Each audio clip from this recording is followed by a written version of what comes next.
Continuarei a trabalhar as práticas da alfabetização com a ênfase na escrita, sem descurar, contudo, do aprofundamento da capacidade leitora dos alunos, inclusive em textos de outras disciplinas.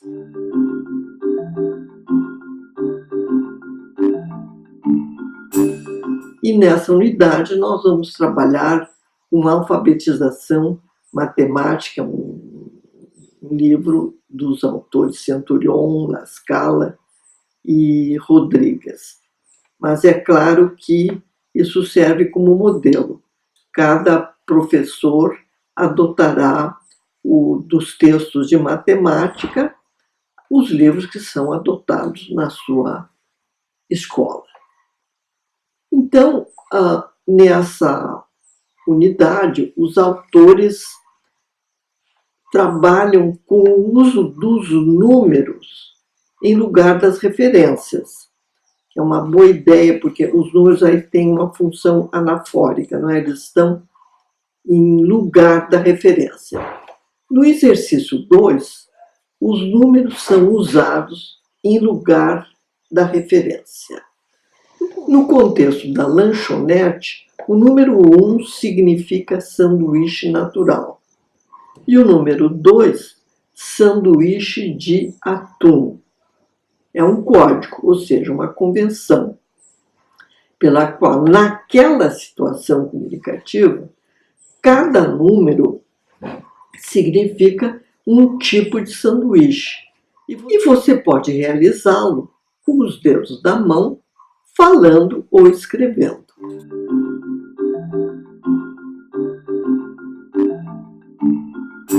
Você também pode aplicar esse exercício à escrita com a seguinte questão: como na hora do recreio você não pôde ir à cantina, escreva um bilhete ao seu colega mais próximo, pedindo-lhe que compre para você o seu sanduíche preferido, colocando o número, sem escrever o nome do sanduíche. A única palavra mais difícil nesse texto que eu estou trabalhando é opção. Peça aos alunos que a substituam por outra ou por uma frase com o sentido aproximado em o número informa a opção do lanche. Na questão 3, os números servem para indicar quantidade. A pergunta se refere à idade. Para realizar o número, as crianças usam os dedos das mãos. No segundo ano do ensino fundamental, fazer cada uma das crianças mostrar com os dedos quantos anos ela tem não apresenta nenhum desafio cognitivo.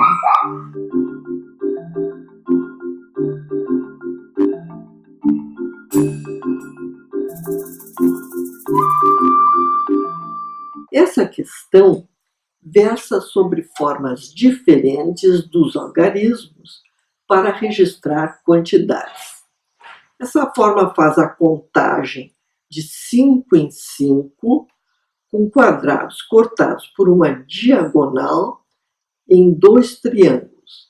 Cada reta traçada vale 1 unidade. Sugiro dramatizar uma eleição para a escolha do representante da classe. Atores, candidatos, juiz eleitoral, jornalistas, mesários eleitorais. No primeiro ato, nós teremos os candidatos se inscrevendo na Justiça Eleitoral. No segundo ato, a campanha eleitoral. Então, dando entrevistas aos jornalistas. No terceiro ato, a votação. E no quarto ato, a apuração.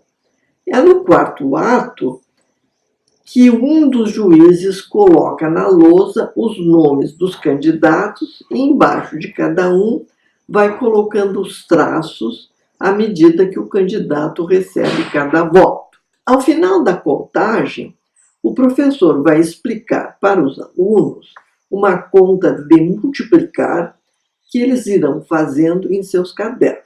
Somam-se os quadradinhos de cada candidato, colocando-se o resultado ao lado do seu nome, na lousa, seguido do sinal de multiplicação X, do número 5 e do sinal de igual.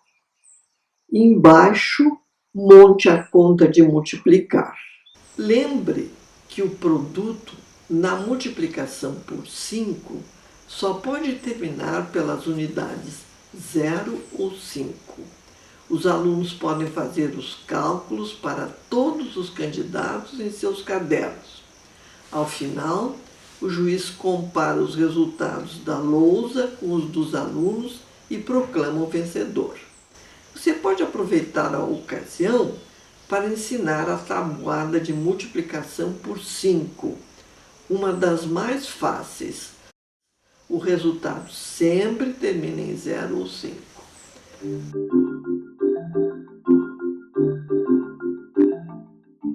Vamos ensinar a tabuada jogando a amarelinha.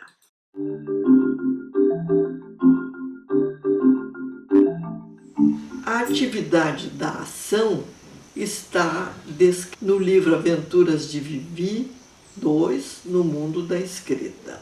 É uma dramatização em que as crianças representam que estão ao volante de um carro, apertando a buzina e dizendo Bibi, Bibi. E depois uma dramatização em que as crianças representam um nenê com um machucado e choram dizendo Dodói, Dodói.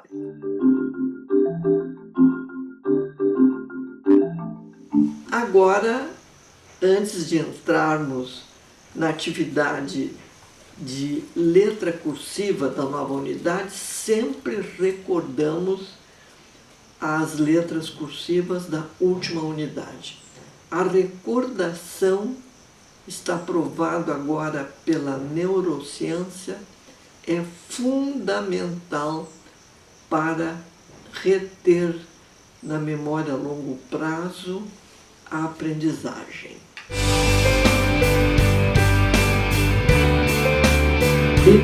E cortamos a bengalinha ao meio com uma reta horizontal.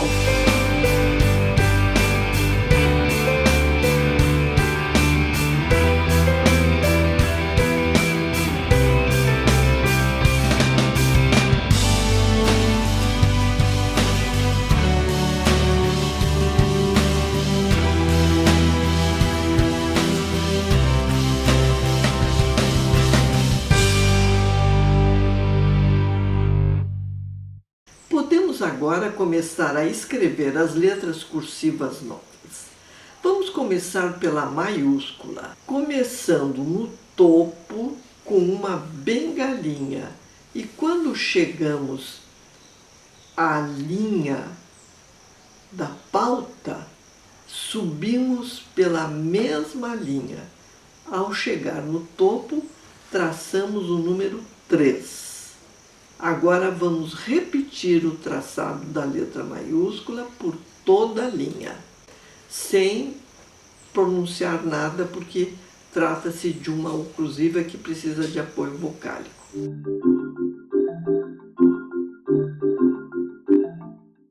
Agora vamos traçar a mesma letra em minúscula, cursiva, e vamos começar como se fosse, eu vou realizar o fonema, o O, na manuscrita, não é?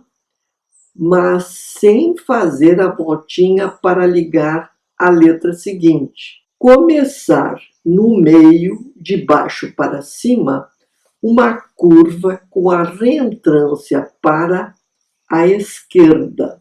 No topo, descemos numa reta inclinada e na linha da pauta damos uma voltinha da esquerda para a direita e fazemos uma curva que para no meio da letra e terminamos com uma pequena voltinha da esquerda para a direita para poder ligar a letra que vem a seguir.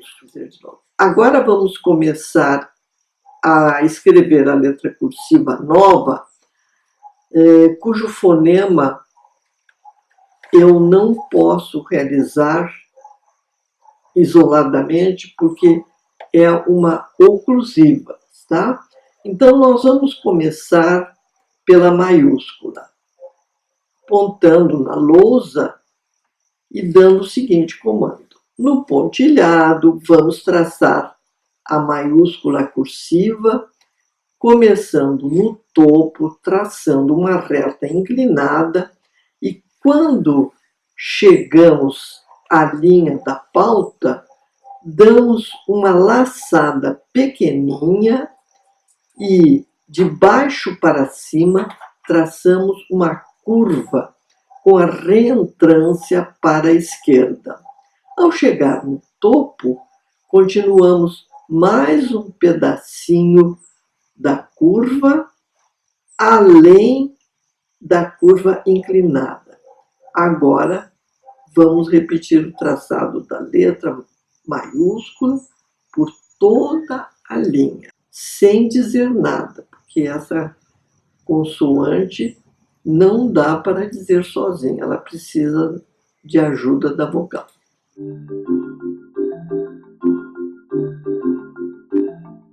No pontilhado, vamos traçar a minúscula cursiva, começando no topo, traçando uma reta inclinada, e quando chegamos à linha da pauta, voltamos pela reta inclinada até o meio. Agora é como se fôssemos escrever a letra A minúscula. No meio da reta inclinada, fazemos uma curva e terminamos com uma pequena voltinha da esquerda para a direita para poder ligar a letra que vier depois. Agora vamos repetir o traçado da letra minúscula por toda a linha, sem dizer nada. Já sabemos porque trata-se de uma consoante oclusiva que precisa de apoio vocálico para ser emitida. Agora, dizendo primeiro as palavras, vamos traçá-las pelo pontilhado e depois sem o pontilhado. Maravilha!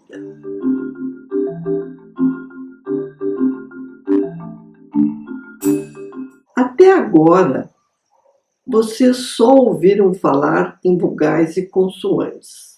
Hoje vamos aprender algo que tem um pouco de vogal e um pouco de consoante. São as semivogais. O nome já está dizendo que a metade é vogal, porque semi significa metade. Então, elas parecem vogais, mas se comportam como consoantes. Ou melhor, elas se parecem muito com as vogais I, U.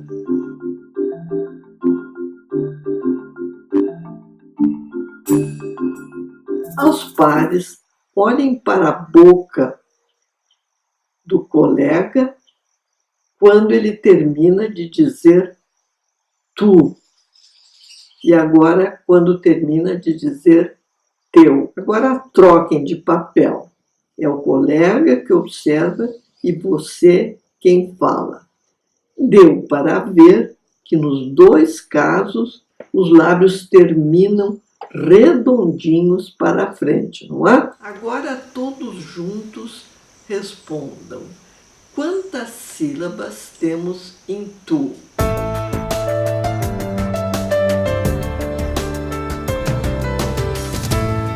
Caro professor, os seus alunos devem ter respondido uma.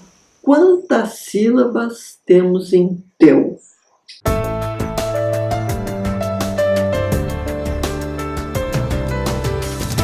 Também eles terão respondido uma.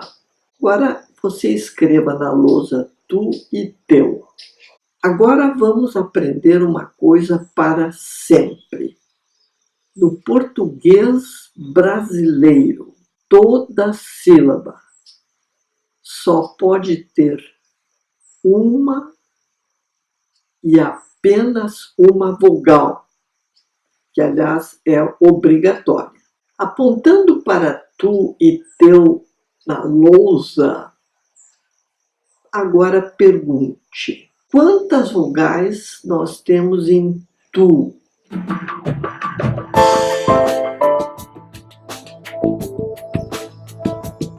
Os alunos deverão ter respondido uma. E quantas vogais nós temos em teu?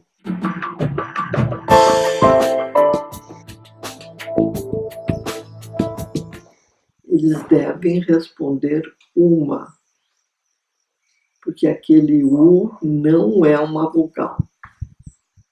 Ele é uma semivogal. Nós ali temos um ditongo decrescente. Ele tem cara de vogal, mas não é uma vogal. Em teu, nós temos um ditongo que é o encontro de uma vogal com uma semivogal na mesma sílaba. Ele é decrescente porque a boca vai diminuindo, vai decrescendo. Aos pares, olhem para a boca do colega quando ele diz teu.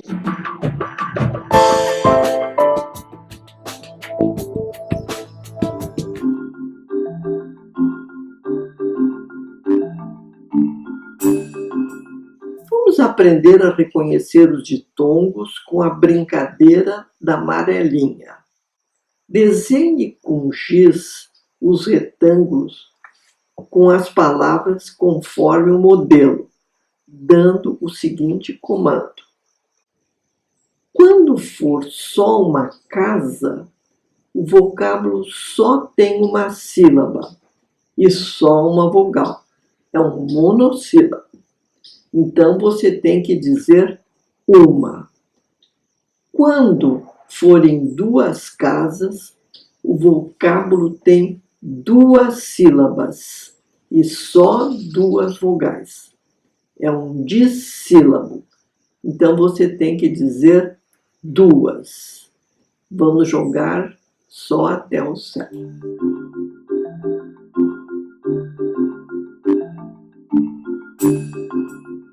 Nessa unidade, ainda serão desenvolvidas as seguintes atividades: ditado, pré-leitura, com leitura do mapa da China e trabalhando o significado da palavra bronze.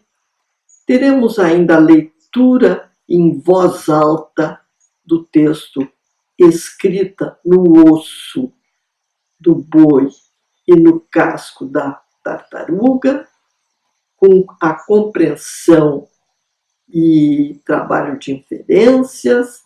Teremos atividade musical com caicai e balão e ensino de como fazer a revisão do texto que cada criança escreveu. Eu vou encerrar fazendo a leitura do texto, escrita no osso do boi e no casco da tartaruga. Depois que a turma, sempre acompanhada pelo robô Mané, visitou os Jardins Suspensos, ficou com vontade de conhecer outros lugares onde haviam inventado a escrita.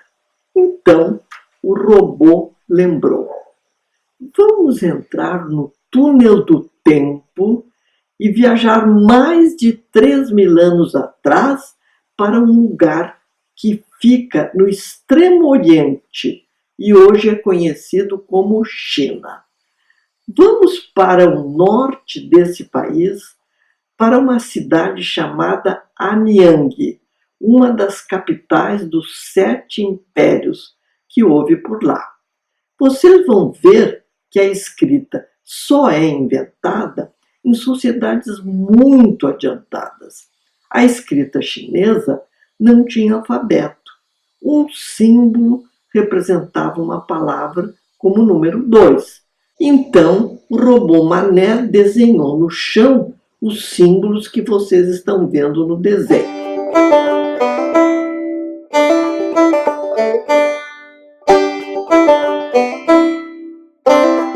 O mais interessante é que a escrita era usada para fazer consultas a um adivinho ou oráculo.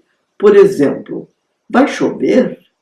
Daí, o adivinho escrevia a pergunta no casco da tartaruga ou na omoplata do boi, com uma faca de bronze pontuda. Em seguida, o adivinho esquentava a peça e depois, passando o dedo sobre as rachaduras, dava a resposta. Belo! Exclamaram Vivi, Juju e Fafá. Aqui nós terminamos a parte de aplicadas da nossa unidade e eu espero por vocês no próximo encontro.